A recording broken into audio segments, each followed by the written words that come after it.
Today, we're digging into one of the wildest, most dramatic turnarounds in modern political history. We're talking about the 2020 Democratic primary and how a candidate who looked absolutely unstoppable saw his entire campaign basically collapse in just 10 days. So here's the big question, right? How in the world does that happen? How does a campaign with that much energy, that much momentum, just completely reverse course in a little over a week? Well, it's a story about media, it's about party politics, and about a huge, sudden shift in what voters were looking for. To really get our heads around it, we're going to break this down into 6 key parts. We'll start at the peak of Sanders' power, and then walk through exactly how things unraveled. Okay, so let's set the scene. It's late February 2020, and Bernie Sanders is without a doubt on top of the political world. For a minute there, he really did look like he was going to be the nominee. I mean, after that absolute blowout win in the Nevada caucuses where he got nearly 47% of the vote, the Sanders campaign looked like a freight train. He was the clear frontrunner, and the more moderate side of the party was totally split between a bunch of different candidates. But, momentum in politics is a fragile thing, and the story that the media tells plays a huge role in all of this. Right after that massive win for Sanders, the whole narrative around his campaign started to change, and it changed fast. Check this out. An analysis from In These Times found something pretty wild.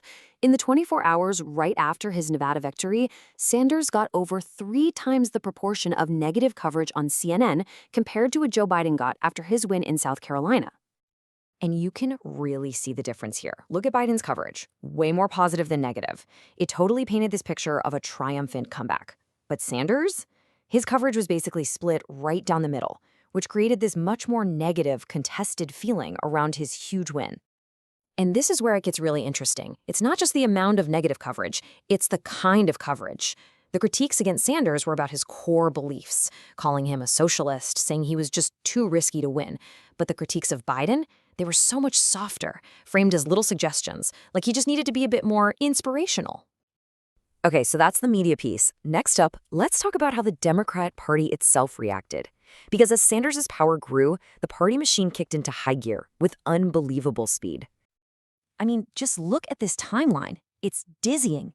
In literally a couple of days, the moderate wing of the party, which had been fighting amongst itself for months, just snaps into formation behind Joe Biden.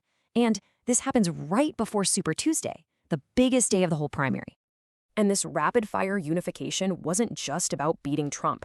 As this quote from Jacobin points out, it was also driven by this really deep fear inside the party establishment, a fear of what a Sanders nomination would mean for the party itself. So you've got the media narrative changing and the party all uniting. This brings us to the voters. How did all of this affect them? Well, it looks like their priorities shifted big time.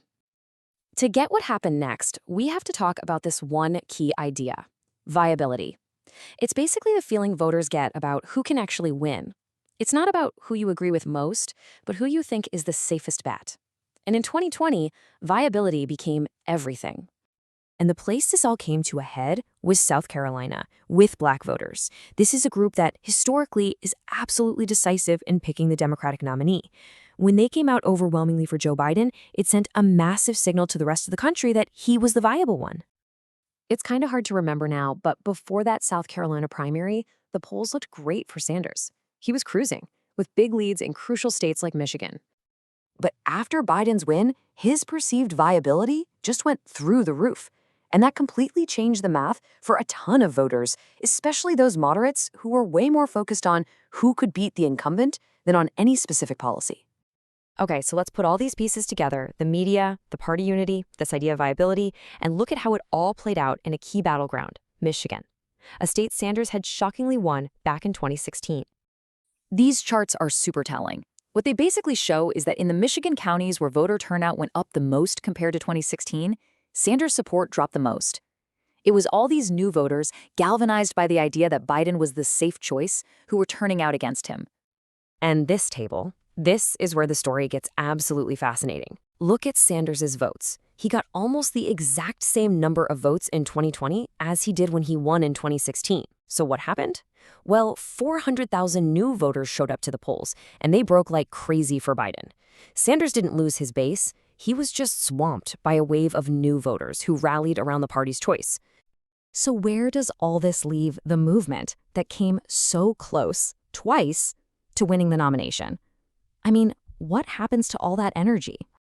Well, after the 2016 run, they did form an organization called Our Revolution to try and keep things going. But as analysts from Jacobin point out, it's really, really hard to turn the energy from a presidential campaign into a lasting on-the-ground organization.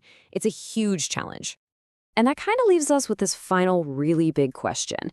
The 2020 primary showed us just how powerful and fast a political party can be when it decides to unite. But the ideas, the people, the energy behind that Sanders movement, that didn't just disappear. The question now is, where does it go next?